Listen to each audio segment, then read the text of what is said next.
Okay, well, I guess that was our intro. We're having people this morning with a live stream, so I'm coming here, people from Washington, where we have had a severe windstorm and no power. So I'm in my Jeep, but fortunately, Jenny can sound in Amsterdam. Good Yeah. morning, Jenny. Good afternoon, I should say. Thanks, Pete. And I'm glad you're safe there in the storm. That sounds sounds like a lot. But thanks for joining in, and so we can talk to Dr. Vijay Janapa Reddi today about the MLSysBook, and I'm really excited to talk. And yeah, so you do cut out a little bit in and out, Pete, but if for after you talk, I'll do a quick little translation of what you said to the audience to make sure everyone understands. But hello, everybody, and welcome. Yeah, today we're going to talk to Dr. Vijay Reddi from Harvard about the MLSysBook that he's published on the internet, and it's open source. So I'm excited to talk to him about that and his previous courses and what he's up to. Sounds good.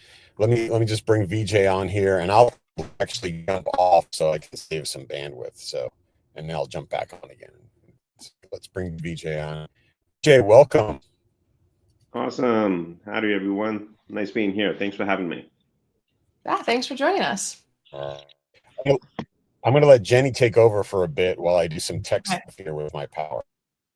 Great. There you go. Cool. Well, so Vijay, so this will be a bit of more of a casual conversation today. This is also the first Edge AI talk because the TinyML Foundation has recently changed their name to the Edge AI Foundation. So we're no longer the TinyML talk, and now we're the Edge AI talk. So you get the honor of doing the very first Edge AI talk with us. So it's really, really exciting. I think the change of name really opens up a whole new world of things and a whole new audience as well. A bit of a, from a smaller TinyML crowd to a more wider range of things, because Edge is not just embedded devices. It can be anything that's not connected to the internet or whatever your definition of Edge AI is. So yeah, I just thought we'd talk about a little bit about, maybe you can talk a little bit about yourself, and then we can go into the book. Let's just start there. Sounds good. I'm a faculty member at Harvard. I graduated from here and I came back here because my wife loves the East Coast and she likes the Four Seasons. I'll tell a little story, which you'll probably kill me for later this evening. But I was a professor at UT Austin for several years, and then she wanted to come back east. Yes, that's where Jenny's from. Apparently, in class. And so I tried to convince my wife to move west, and we were out in California for my sabbatical for a few years, and then I just remember one day, it was a Saturday, beautiful, gorgeous day, just sitting in the backyard. Kid was just kind of running around in the backyard. My wife looks up and she says, "Oh, how can anyone live here?" And I was like, uh-oh, this is not a good statement for a Saturday morning. I know where this is going. Her point was, it's another perfect day. It's perfect every day. And I totally knew what that meant. It was basically she needs the seasons. And so, well, right on that day, I pretty much knew we're going to be back on the East Coast. So that's what brought me back again to school, to Harvard. Yeah. That's amazing. I felt the same way about Texas. You only really get two seasons. You get hot summer and frigid winter, and there's like no in between. So yeah, I moved to Amsterdam for a lot of the same reasons. It's nice to actually have four seasons, and when it's actually Christmas, you feel the vibes, so so but I am excited to go back to Texas for Christmas this year and see my family. But I totally vibe with your wife there. It's just so the samey all the time, and you can't live in a place that perpetually feels like summer. At least I can't. So I totally can. I'm a total California kid. So. Yeah, well, but California is always there, so you can always spend a month there in the summer. In time, honestly. Yeah. But so in the past, you have had a couple of courses previously published on other websites. Like, what is the difference between this new, or maybe you can talk a little bit about the overview of what this new book is, and what gaps are you trying to fill with this knowledge that you didn't have in your previous courses that are still alive and very much active? But What gaps are you trying to fill there, and what audience are you trying to target? Maybe we can talk about that. Yeah, I think the way I'm going to kind of talk about it is from perspective that what's really going on with machine learning, right? Obviously, everybody's excited. I mean, our foundation got rebranded into Edge AI. Like, there's a lot of excitement, but when you kind of open the hood and you kind of really look at it, I feel like it's the heydays of, machine learning is kind of having its heydays of like computer science. Mm. If you kind of think about it, everybody wanted to program, right? Yeah. So everybody started taking computer science and enrollment started skyrocketing. And now everybody wants to do AI, which obviously builds on top of computer science, but it's like, everybody wants to do all these algorithm designs. But the reality is that the simplest analogy I can use, everybody wants to be an astronaut. Nobody wants to be the rocket scientist, right? Yeah. You want to build the algorithm, you want to build that model, you want to see it getting used. And yeah, that's a pie in the sky dream if you don't actually get up into space. And the question is, who's actually going to get you into space? And I think there's a bit of this gold rush, and I think it's like a little bit of naivety from the ecosystem, which is kind of like, okay, a lot is to be done on that. But I really think that's just the first wave, and the second wave is kind of coming. And the second wave is really going to be, who are the people who are actually going to know how to build these systems and deploy them? And I'm talking about deployment at the scale of massive data centers, or it could be deployment at the extreme edge, right? Like the tiny ML kind of things. Like, you need highly specialized engineering skills. And that's really the sort of void that I'm trying to fill is, yes, there's a lot of interest in the algorithms. There's lots of material out there, plenty of courses, virtually every university is teaching, AI software aspects, but no one's really focusing on the machine learning systems engineering aspect. And I think that's that gap that I'm really interested in kind of filling. And so to get to this point in the book was kind of really written out of class notes and so forth that came out of these online courses that when TinyML was getting started, I had the fortune of actually working with Pete Warden on the TensorFlow micro project back when it was a skunkworks kind of thing. And back when, he was kind of putting this team around, we were actually brainstorming this idea, we should write material around this because Edge AI and all this stuff is unlike traditional ML, which is not like, traditional ML, you can just focus on the algorithm. You often don't think so much about the system elements, like how much memory I have, compute am I, do I really need, like how is this actually going to work in a real-time deployment, right? And you're talking about maybe like loose latencies in the orders of like, 200 milliseconds, 100 milliseconds, like that's really not that crazy. If you really look at edge deployments, like if you want to have an autonomous vehicle, well, that real-time constraint there is pretty damning, right?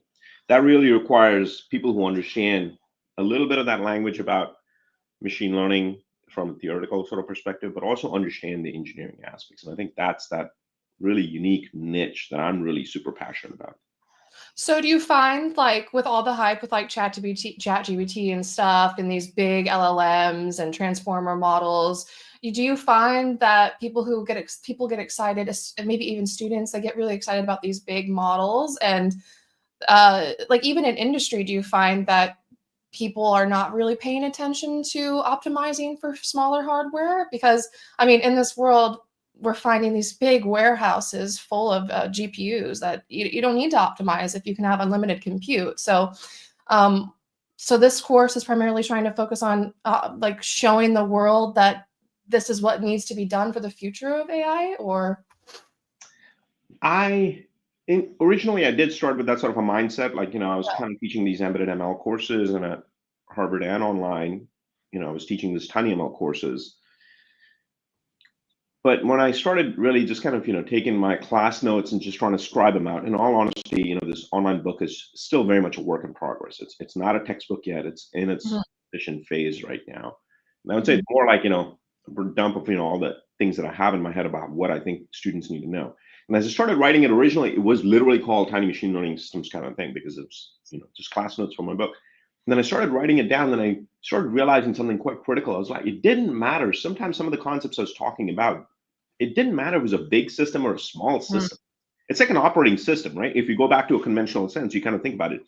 Almost every single one of us has taken a computer organization course or an operating systems course, where you really teach the fundamentals, right? Let's say if it's an operating systems course, and you learn about scheduling, you talk about virtual memory and memory management principles and all these, device management and so forth. Those are core principles. Now, it doesn't matter if it's like, it's a big operating system. Yeah, it's a big operating system managing something at the scale of like, a hyperscaler, right? Managing the clusters. Yeah, it still has to do scheduling. Yes, it has to do memory management and all this. Just the numbers change.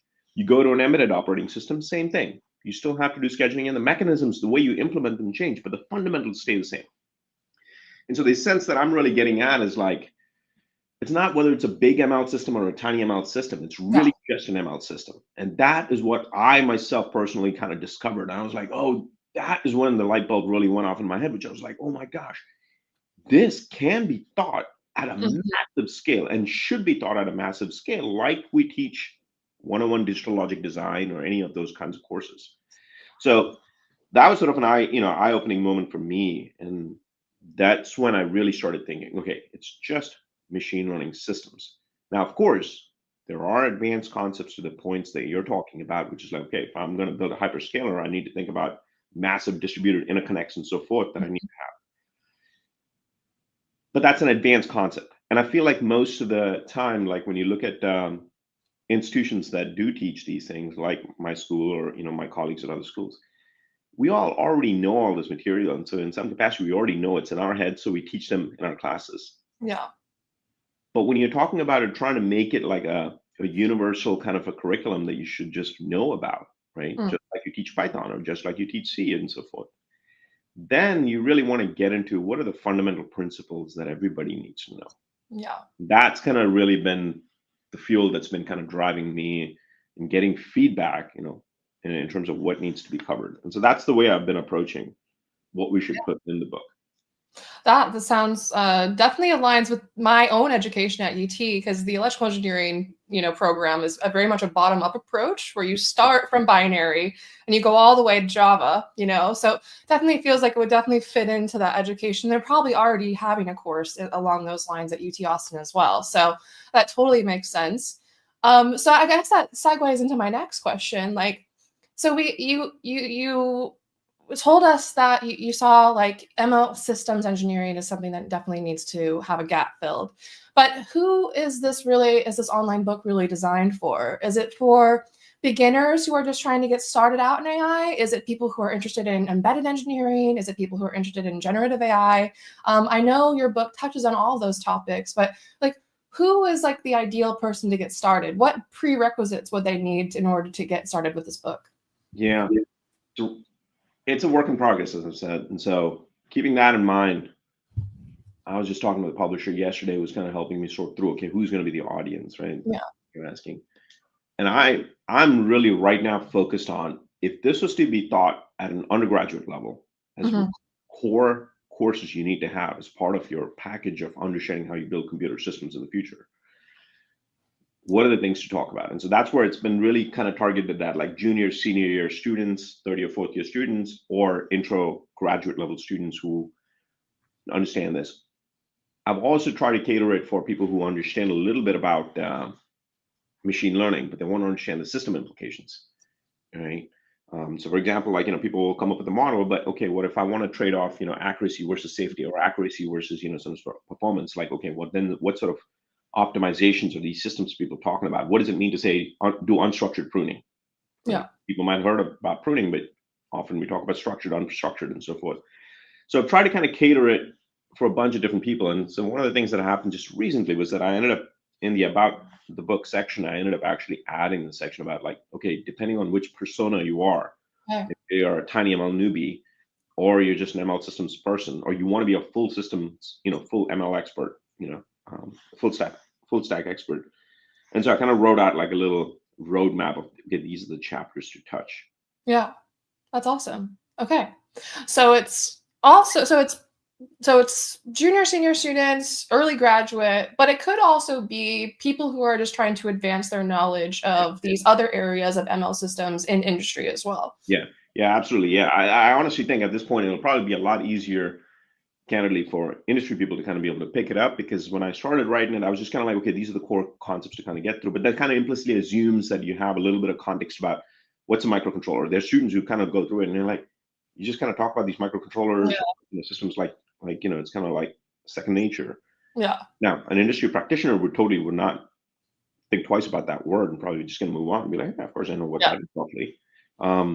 So that's where, in fact, like I think it's much more accessible right now for industry people or people who have just been playing around generally in the space and want to pick up ML. In fact, yeah, transitioning over to the students, actually being a faculty member, that's where my head is most of the time. It's almost like a higher bar, in fact, and so that's where I'm really spending a lot of my time, is trying to lower that material down in a way that students can progress from one class to the other. So yeah, I'm glad you kind of pointed that out. Yeah, we talk about that a lot at Edge Impulse, especially with our documentation, where there's so many people coming from so many different angles. Personas of the documentation is such a big thing because, that you're totally right. There's completely different routes for people who don't know what a microcontroller is versus what is a they already know, or they already have a microcontroller that they want to deploy onto.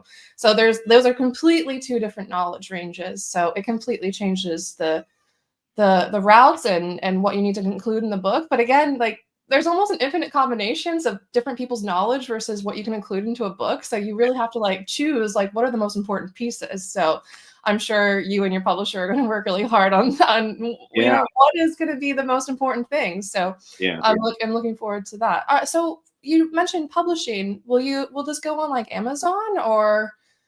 Well, I've been working with a publisher to try and convert this into a hard copy because people are looking for it. Although I think the field is still moving, so a hard copy is like, okay, fine. I mean, I have hard copies, but each of these books it's a hard copy, not because I opened the book so much, because when I was a student, like it dramatically influenced my thinking process. And that's why I have like a handful of books, pretty much because if you look at the books, you'll know how I tend to think. Yeah. So I think like it was interesting just because yesterday I got an email from someone saying like, oh, I really want to have, a published copy of the book. And I was like, oh, it's not ready. But they were like, no, I still would love to be able to have it. And I was like, why? And it's like, oh, it's because it reminds me of things. And so it's almost like, like a visual cue to like, this is what you're interested in today, like robotics, AI, like, I find that with people who have my book too. Like, I'm like, why are you carrying around this huge book when you can get the PDF? And they're like, well, because it's nice to have the physical knowledge in your hand, So I totally get that. So we have actually a question from the audience. Let me read it to you. I can't pull it up on the screen because I don't have the same magical powers as Pete, but Zayad from LinkedIn says, thanks, Vijay, for the perspective. How do you approach the tools, hardware, and software for your ML systems course? Ooh, yeah, that's a good question. I'm super fortunate to be working with, a couple of people who are very passionate about like, helping out. And so the book is really not just me in my head. It's like, there's a lot of people I actually communicate with offline. And one of the things, the beautiful aspect of that hands-on component, there's a lab section in there. And those lab sections have all been contributed by a colleague, Marcelo, who's actually quite well known in the tiny ML space. Has done a lot. Marcelo Rovai? Yeah, Marcelo Rovai. He's the one who's actually contributed all of the lab stuff. And it's been great because, we have this tiny ML 40 effort that Marco and Brian helped lead.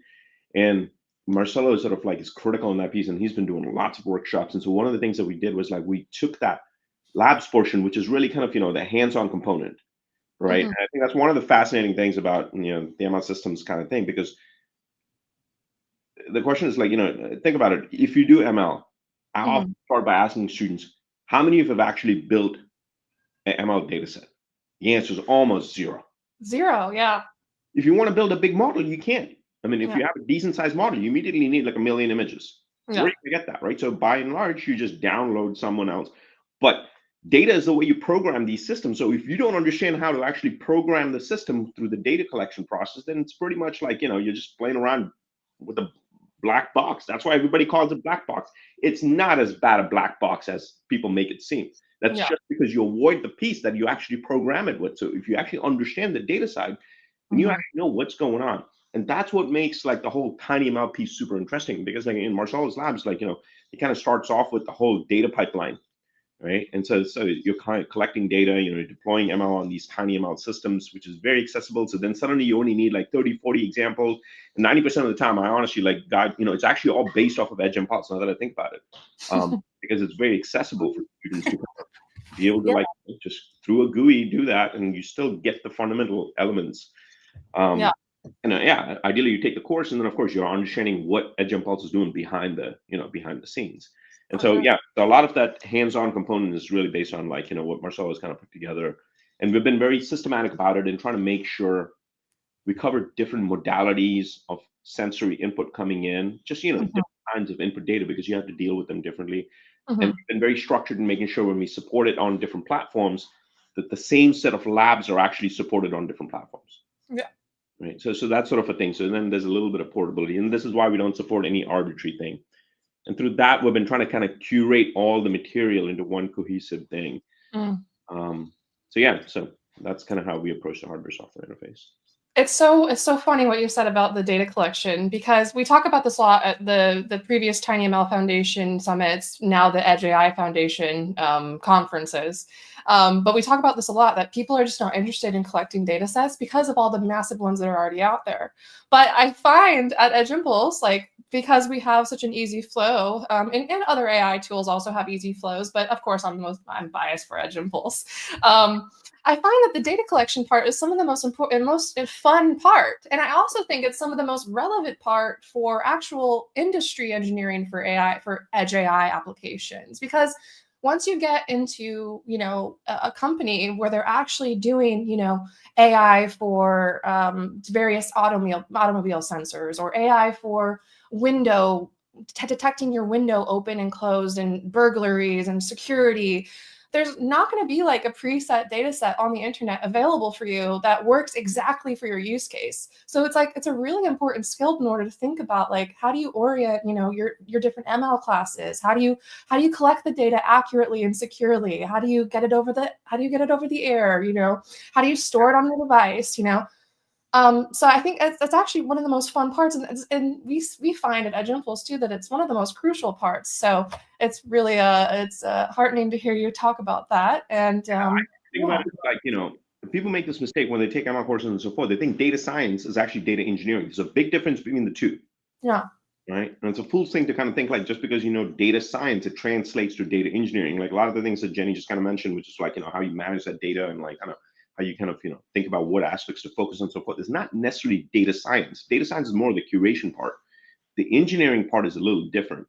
Right. And I think Mhm. that this is where, again, it goes back to that engineering element that's kind of overlooked so much. And in practice, I think this is why there are crazy stats on the internet that basically say that 87%, 90% of industry experiments on AI, trying to kick off an AI group, failed, because that's data science project. It's Yeah. not a machine learning systems project. Yeah. What they're really doing is just toying around with it, and they're like, "Oh, ooh, I got a proof of concept." I'm like, "Yeah, that doesn't work.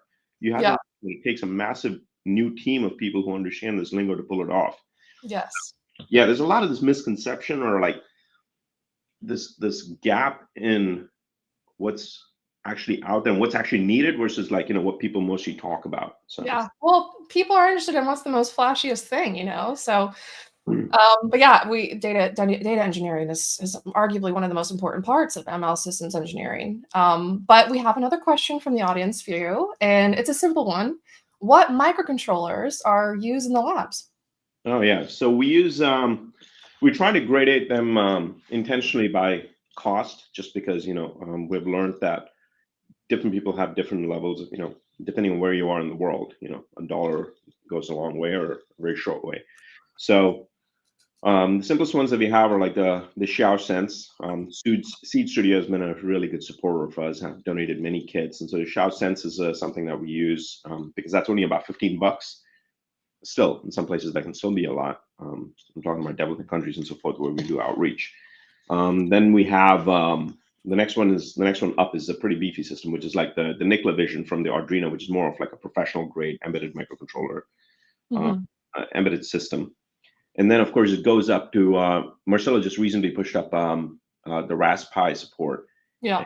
In that, one of the cool things that he actually added in was generative AI at the edge. So Oh. SLM, like a small language model, was one of the most recent updates. So just much like the TinyML Foundation has been expanding its scope, like one of the things in the labs we have intentionally been expanding is going from microcontrollers to a decent scale system. And this is not like I'm thinking that we'd be tracking what is happening in industry. It's more that tend to think about it from like a very pedagogical perspective, like what is going to be accessible for students at scale at university level, and what are those course in a box packages that we can actually put out.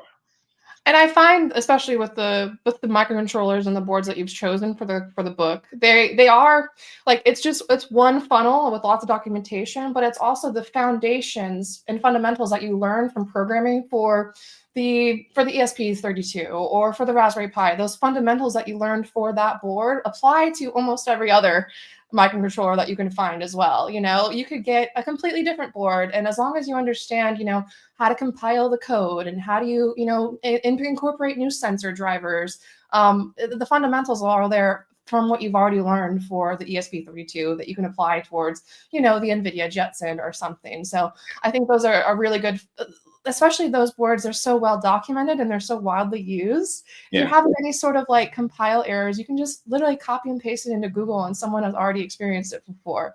Don't worry, ChatGPT. Yeah, ChatGPT can help you like do it now. Like I don't even think in those terms, just because I didn't go through school with ChatGPT. So it's like I'm always thinking like Google.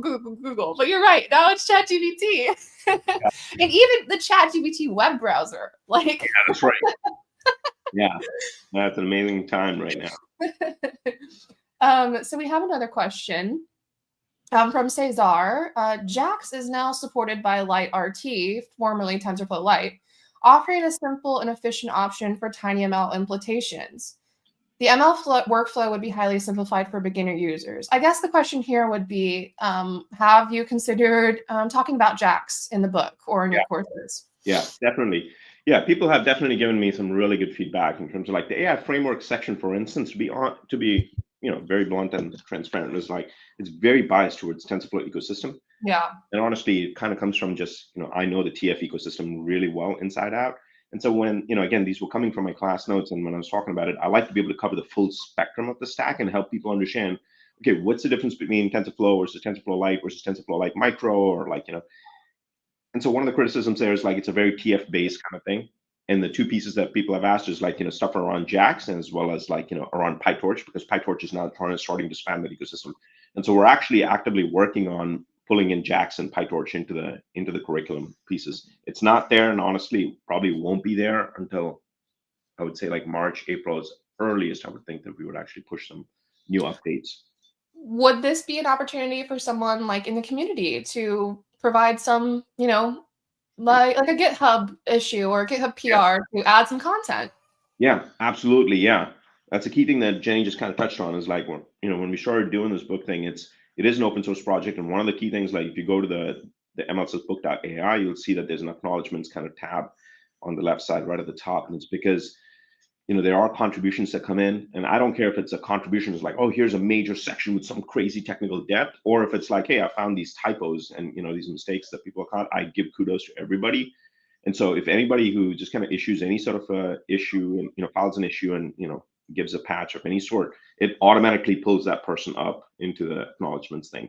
So I'm trying to very much kind of build it around the open source kind of a thing. So the idea, yeah, Jenny, thanks for bringing it up, is how do we kind of create this learning more from not just one individual, because we all know more than, you know, collectively we know so much more. So if you have thoughts or ideas and want to just, you know, work on something, just ping me, or just kind of, you know, file an issue or working on it. I mean, there might be a little incentive here to like really get on it, because if you do it soon, you might be mentioned in the hard copy, right? Oh yeah, that's true. Wow, you're good. I didn't even think about that. Yeah, that's true. So everybody who's watching, get out there and submit your GitHub issues and your PRs, and have the team at Harvard review them, and then you can be in a book. Yeah, it's been awesome. Like, you know, the good number of contributions. A lot of them are actually Harvard students and so forth that I teach when I'm teaching the class, I also get the students to kind of contribute back in. Like mostly they contribute in the context of like, oh, here's a seminal paper. So this is one thing that we focus a lot on in the book, which is a lot of what's in there is really built on fundamental research. So when it's fundamental research, I try to point people in the writing to be like, oh yeah, here's the paper that we're actually building off of, because this was a seminal paper. And I think that's actually very important for students and practitioners to kind of learn, because it tells you about which conferences people are publishing in. And just kind of, you have to know that language, because I think ML is so different than classic space where things are still evolving. So you need to know where to go and look for the latest information. And that's where, like, later on, perhaps we can touch on that AI bot that we created, because partly we're working on these kinds of things. How to keep things updated automatically. Yeah, very interesting. Okay. So another question. Let's see. From Imola, thank you. I wonder if in the lab, DSP special features, also the pre-processing FFT wavelet windowing, is analyzed from the hardware resources point of view, or is FFT probably too heavy for microcontrollers? Yeah, so that's a good point. Yeah, there is a dedicated, general lab independent, platform independent sort of, section where we talk about feature engineering and so forth. And so, yes, so some of that pre-processing, one could argue, is sort of heavy lift. But again, it really depends upon what is your quote unquote microcontroller, right? I mean, these microcontrollers are getting fairly advanced, because ARM has obviously caught on to this notion that, okay, well, ML is going to be at the extreme endpoint. So what might be today might be a bit of a heavy lift. I don't necessarily see that being a heavy lift in the future. Yeah. Because it's just become obvious that, okay, now we're going to be running all this kind of code, and it needs some specialized engine. So, so I would think more about it from a, how do you future-proof the learner? Again, that's where we're coming at it from. Yeah, I mean, DSP is also a fundamental thing that is really key to understanding for especially optimization of AI for edge devices and resource-constrained devices. So that's really important. But as I say in all my webinars with Edge Impulse, what is true today will not be true within at least 2 years. So, but it's really exciting to be in a field that's constantly evolving and changing so rapidly. But it does make it such that, the courseware, the books, they constantly have to be updated. So one of the things that I dread about making it into a hard copy, to be honest, I think I honestly have it easier than, like, the stuff that, for instance, Jenny's book, or stuff that Pete Wharton had originally written with Dan, Jenny, because in those books, you're teaching through example, which is a very powerful concept, but when the code changes so fast. Yeah, I mean, I buy those books even though I know, the code won't run, right? But I still get them for the purpose of having them on the shelf. That's where I kind of like the online aspect of, keeping things online and so forth. Yeah. No, I completely agree. If I was ever to do another book, I would want to do it the way you've done it as well. But because me and Dan, we're going to be, by the way, my book is AI at the Edge, just not to plug it, but that's the book that I'm talking about. But next summer, Dan and I are planning to do like the next edition. And I'm already like, oh my God, every single screenshot is going to need to be updated. Every single line of code is like does not work anymore. So it would be a lot easier if we could just do a GitHub PR. But, well, people it's do all like about that. fun. What? People do like that hard copy element. That's what I was learning. They do. I like it too, not going to lie. It's really fun to be able to call yourself a public.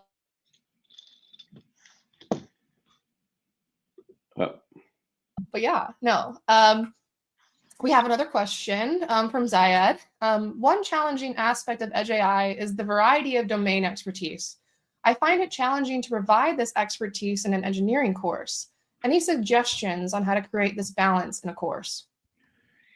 Yeah, that's a good question. I'm just thinking about it, Zayed. No, take your time. Aspect of Edge AI is the variety of domain expertise. Challenging to provide this expertise in an engineering course. Let me try. I feel like we've thought about this. Like in teaching these courses, the labs specifically focus on different modalities. Like we have a computer vision thing, we have an audio signal kind of a thing, and then we have a time series kind of a thing, IMU kind of thing. And that's always been the three. I think this dates way back, even when I was talking to Pete, like when we were working on the original frameworks and stuff about what are some good examples to actually have. Yeah. And I think largely the community has kind of landed on these modalities because you're right that the domains where these things are deployed are highly specialized, but the modality is not that varied in some capacity. And to that end, while the three might not be comprehensive, video signal, audio signal, and telemetry kind of input, they do form the basis, and that's the way at least Marcelo, myself, like a couple of others that I know, or we all approach it and say, okay, Yeah. That's how we explain the labs, and that's why pretty much when I teach my own course, I kind of structure it around that and say, okay, there are going to be 3 labs plus your project, and that's the way to kind of teach that. Okay, well, this particular modality has all these use cases, and but we'll just take one slice of it. Jenny, are you there? You're frozen to me, at least. Sorry, I'm back. I think I'm back. Sorry. Yep. And you're frozen again. Hello. Howdy, Pete. I'm coming in. Oh, here we go. I thought maybe Jenny was frozen. Oh, she might be frozen. Yeah, so I'm just to give people context that didn't tune in the beginning. I'm in from Bellevue, Washington, and we had the kind of well, I'll use in Boston terms, we call it a wicked bad winter storm here yesterday. So we lost power. So I'm actually in my Jeep. I'm parked at the Starbucks, doing the live stream. I'm living the dream. But I was backstage and I saw Jenny was frozen, so I thought I would jump in.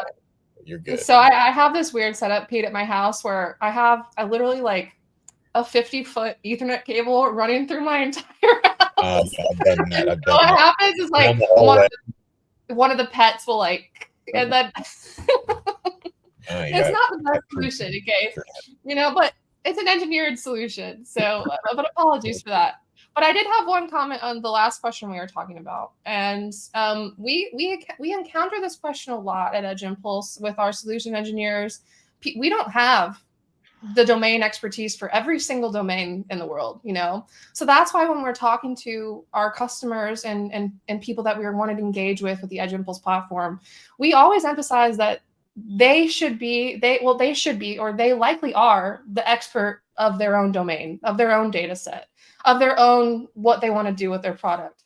And if they don't have that expertise, it's usually like, then it's usually time to like bring in another person or bring in a different solution engineer that already has this experience before.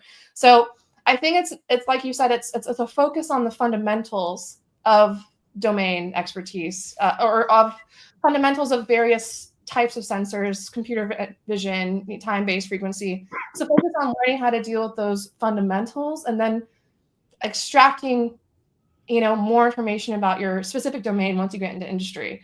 So I just think it's impossible to teach about every single type of sensor or use case out there in a course. I think, yeah, the teaching the fundamentals is more important for sure. Yeah. Definitely. Yeah, you had mentioned about this kind of AI tutor or AI powered tutor. Is that part of the book itself, or is that a side project that you're just integrating, or what's that all about? Yeah. So as context for people listening in, one of the things obviously that's happening is these LLMs are mighty powerful. Obviously, we interact with them through ChatGPT and all that good stuff. And the thing that I've been very passionate about is kind of like this notion, which I'm going to call generative learning, sort of this fusion between generative AI technologies and this traditional pedagogical learning, and how do you kind of bring these two together. And when you think about a book, one of the things that would always drive me nuts whenever I'm looking at any book, and having been a student too, is like textbooks are very static in some sense, right? They're amazing textbooks because people do spend an incredible amount of effort trying to write every single word very thoughtfully. But even when you do that, there are different learners, to the point that Jenny was bringing up earlier. There are people who are completely new. There are people who are like, come in from some other classes, especially like at a university like Harvard, for instance, where we really value liberal arts education and kind of mixing things up. Like we take a lot of pride in that, like intentionally mixing things up. But when you have that sort of a mix, you have students who come in from many different backgrounds, and it's never really quite uniform. And so how do you sort of level set that, right? And make sure that education is sort of personalized to an extent. And with generative technologies, I think it opens up this whole new space of being able to let the learner learn the material in a way that is accessible to him or her or they. Okay? And that's where we have this generative bot. Can I share my screen? I don't know if it'll work, but maybe that'll be useful. Yeah, if you hit the present button down there, that could work. Let's bring you back to the. We're in this mode. Hello, look out. Okay, great. So yeah, so can you see my screen? Yes, we can see your screen. Yeah. Okay, How's great. that? So there's this on the left side. There's this link that's called Socratic AI. So if you click that link, it brings up this page which kind of explains what this AI learning assistant is about and how to use it and blah blah blah. But this by default it's usually off, and so if you enable it, you'll see this little, on the right side, you'll see this little thing pop up. And the idea now is like, you can open this up, and it's pretty much just a chatbot, right? It's no different than a ChatGPT kind of an engine that you have, right? It's just it's completely integrated into the material. And so I'm just going to arbitrarily pick something. And so what we do, for example, one of the big things that we try to do is to like reinforce concepts, right? Reflective learning is sort of like a critical thinking, critical aspect. Like you need to have students pause from reading stuff and reflect on the material. And the easiest way to do this is to kind of have some very simple questions. So at the end of every major section, for instance, there's this little section quiz. And so when you click the section quiz, it auto-generates a quiz for you. Now, this quiz is completely auto-generated by the LLM, right? So it's not something that's manually coded. So your question might be slightly different from my question and so forth. And then, I'm just going to randomly pick answers. I don't know what's the right answer. So, and you can see down here, I got 2 of them correct. And then it gives you explanation as to why is this the correct answer? Why is it this the wrong answer, for instance? And then, here I picked this particular thing and it says it's a wrong answer. So it kind of helps you understand what's going on. Mostly this is really kind of meant to kind of just stop you from just kind of, pouring through material, but it's really to kind of help you have a breather. And as you kind of do this, you can also kind of pick certain concepts. For instance, I can say, okay, send this context to the AI and then explain that like I'm a 6-year-old, right? So you can see that it's using Legos to explain this. Nothing too surprising. It's basically, built an agent that understands how to do this. And then, also suggest other things that you might want to ask. Now, how do you sort of personalize this whole thing? There are a couple of settings, for instance, you can say, oh, I'm a complete beginner. I'm an innovative person. This advanced. In the future, you could imagine we'll have like some customization where you can actually give it a prompt, but it has to be structured.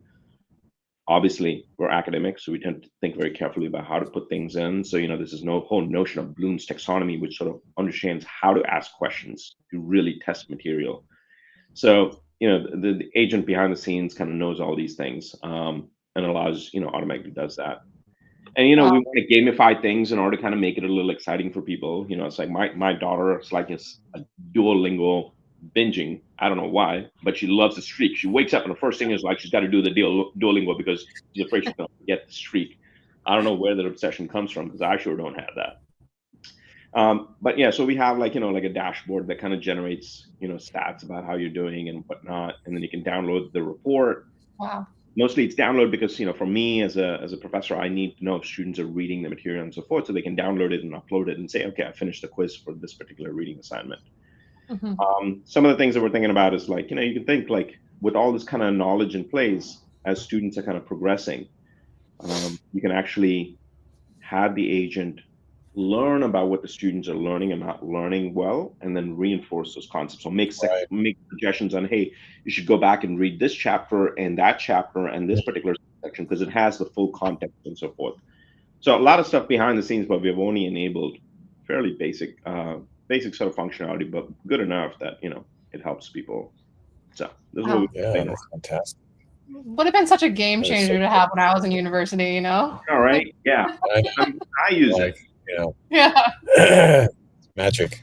Actually, what I also appreciate, I thought the illustrations you guys have in the book are actually pretty cool too. The DALL-E based things, and you put the actual prompt for DALL-E in there to explain how you generated that image too. So that was kind of like the kind of things that I do when I'm feeling tired. I'm like, I need some. Oh, is that your? Okay. Yeah. No, I thought that was pretty cool. But you can totally think like, what I just showed you is like the fascinating thing is that that's just a single modality, right? That's just literally just text. Mm-hmm. Things in the future are like, multimodality is like, you're pulling in from, different kinds of, okay, I don't understand this image, and you can add on all those things. There's a lot. So this concept of generative learning that I think is going to be radically, for once, I truly believe we can get to personalized education. I truly believe this. We've always talked about this in the past, but it's never scalable. It's never been scalable. But through this technology, I think it suddenly becomes very scalable. Well, and also this is another differentiation of moving to more digital-based learning, going back to the fact that people do like the paper book and all that, but I think we're going to see more and more of a gap between what's capable in an online learning environment versus the book that you put in your backpack. So it's just another example of quizzes and the agency.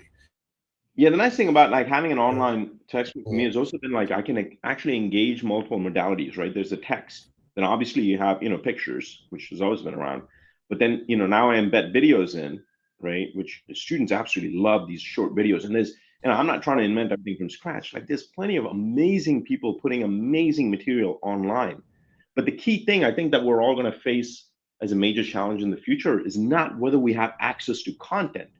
You can say, well, do I even need a textbook in the future because I have ChatGPT or I have Gemini?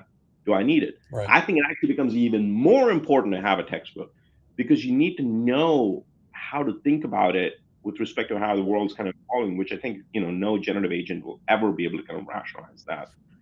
At least True. So. Yeah, and you also have some pretty cool chapters in there toward the end around responsible AI, sustainable AI. That was pretty cool to read, at least to kind of get everyone on the same page, kind of me almost of what things are, what those terms are that we hear about. Yeah, think about them as their learning material. So yeah, that comes a lot from like things that I was taught, in working with hyperscalers and so forth. The things that I've learned from the way they approach it is the feedback that they'd often give is, "Oh, we talk about these responsible AI ethics and sustainability and all these things as an afterthought, but in reality, it should actually be thought as part of designing a system. It's not a separate teams kind of a job. It's actually part of the core job. In fact, just today, just before I came into the meeting, I was in our data science committee meeting, and that's one of the things we were talking about. Okay, where do we put critical thinking? Do we put that as a separate class, or do we actually embed this directly into our core classes and have a week or two so every class is hitting on the points over and over? So then naturally, when you learn the material, you implicitly think about these things. So I think we're going to see much. Right. Yeah, things like transparency, auditability, those things need to be architected. Let's see. I don't know which one. Good one.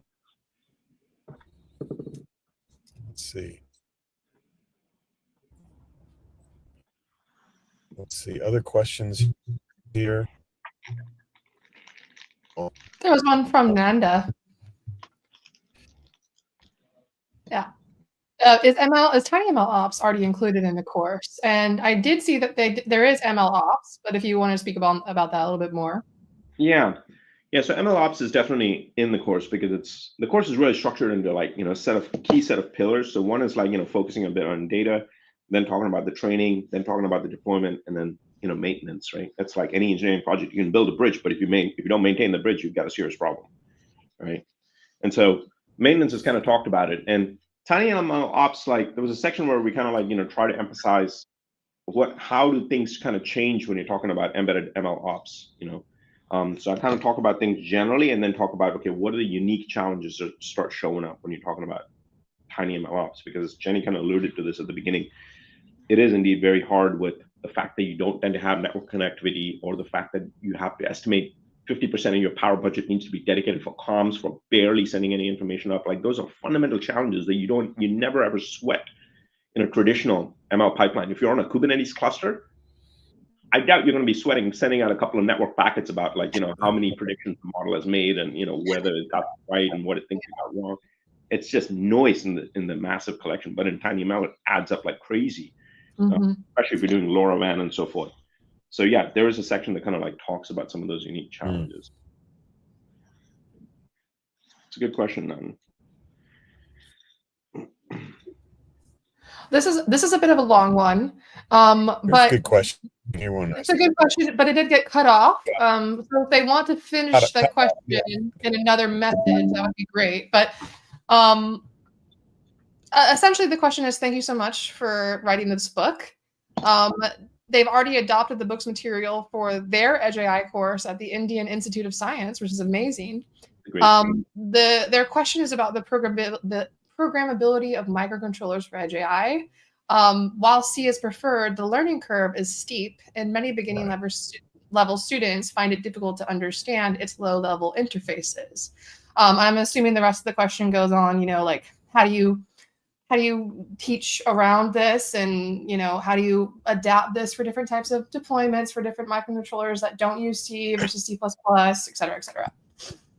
Yeah, I mean, to be honest, like this is exactly why when Marcelo kind of put the labs together and we discussed, what level we want to share at a massive level, at a massive scale, the answer was picking up something like MATLAB, right? And Edge Impulse is practically the MATLAB for a lot of this. At least that's the platform that I'm most familiar with. Again, I'm sure there are other platforms, but we ended up choosing it because it was just easy, and like a lot of students would just be able to easily onboard, and the docs are pretty good for the students. So I think like that was one way we kind of chose to kind of sidestep the fundamental issue. And my hope, ideally, as educators, what we would do is we would take that as like something students can be pointed to and be able to use the GUI. I also do that in my own class, but I only do that for the first assignment to get the microcontroller working and then have them do a full deployment.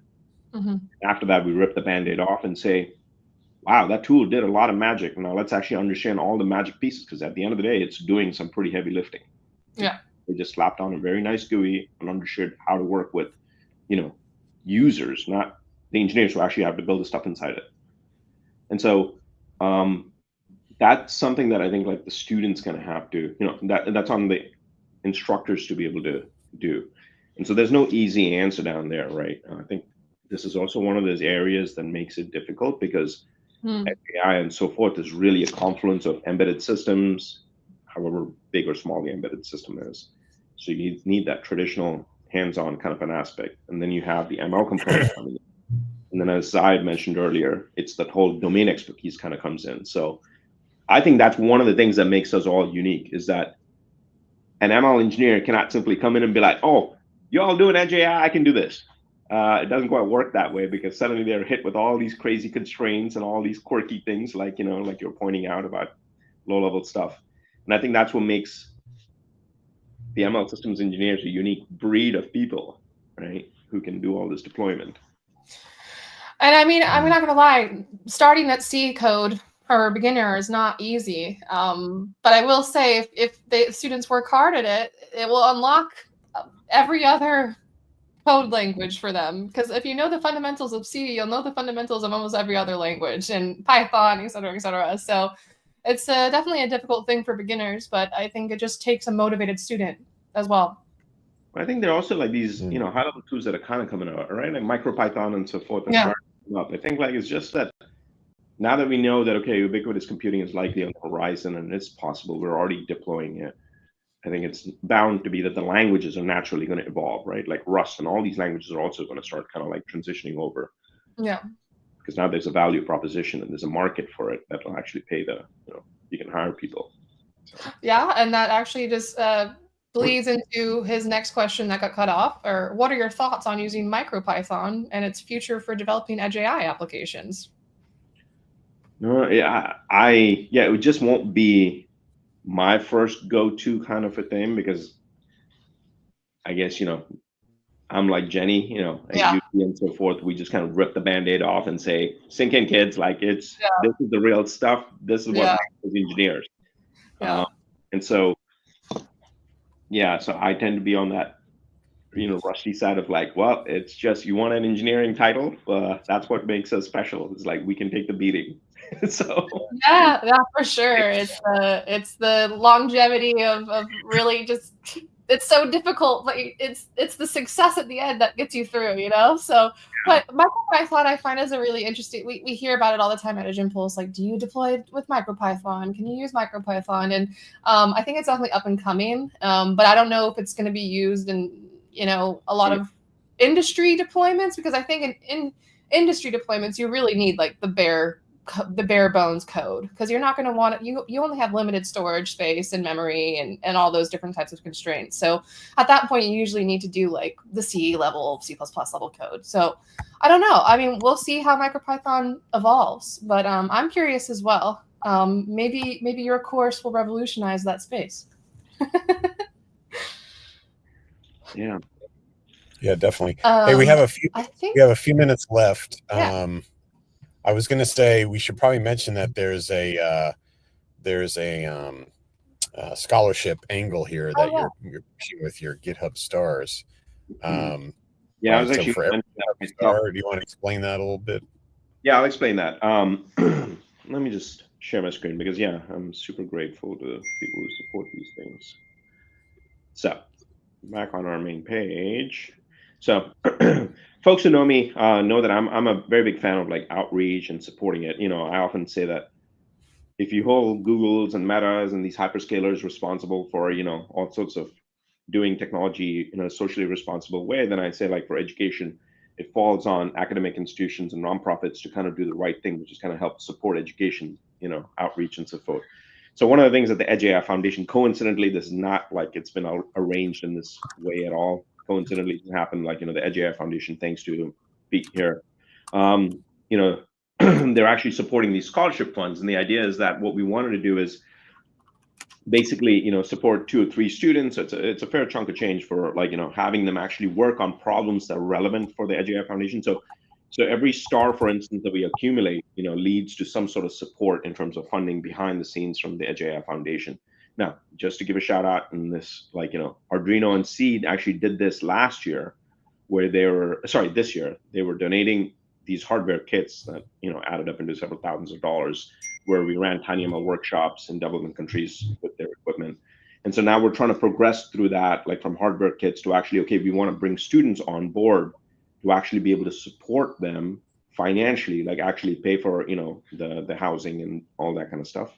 And it's a decent amount of money.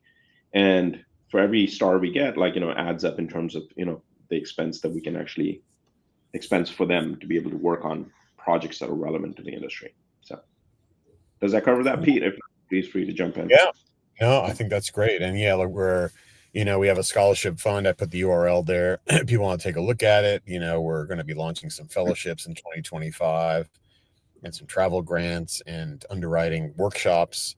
So yeah, this is a great way to give back a little bit to help cultivate the next generation of AI leadership. So appreciate your support, Vijay. Cool.